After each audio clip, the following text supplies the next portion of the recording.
નમસ્કાર સાથીઓ, સમગ્ર ગુજરાતમાં એક પરિવારને ચિંતા છે કે ક્યાંક મારો દીકરો કે દીકરી નશાના રવાડે ના ચડી જાય, આ ડ્રગ્સની ચુંગાલમાં ના ફસાઈ જાય અને એનું જીવન બરબાદ ના થઈ જાય. ને એટલા જ માટે જ્યારે આખા ગુજરાતમાં જનાક્રોશ યાત્રામાં એક જ અવાજ ઉઠ્યો કે ગુજરાતને આ નશાની ચુંગાલમાંથી છોડાવો, ગુજરાતને ઉડતું ગુજરાત બનતા અટકાવો, ત્યારે અમારી વિદ્યાર્થી પાંખ NSUIએ બીડું ઝડપ્યું કે આખા ગુજરાતના યુવાનોમાં નશા સામે એક અભિયાન ચલાવીશું, નશામાંથી મુક્ત કરાવીશું.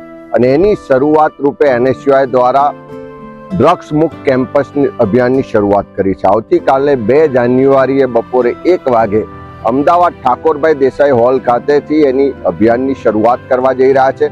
ત્યારે આ નશા મુક્ત ગુજરાત બનાવવાના અભિયાનને કોઈ રાજકીય રીતે નહીં, પણ એક વ્યક્તિ, એક પરિવાર, એક કેમ્પસનો અભિયાન તરીકે આપણે લેવું પડશે. એક ગુજરાતીએ એમાં રસ લઈને ભાગ લેવો પડશે.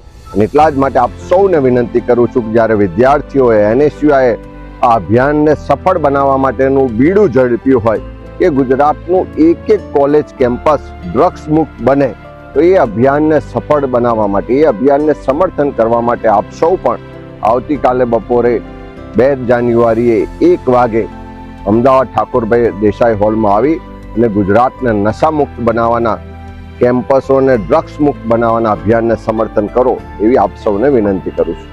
આભાર.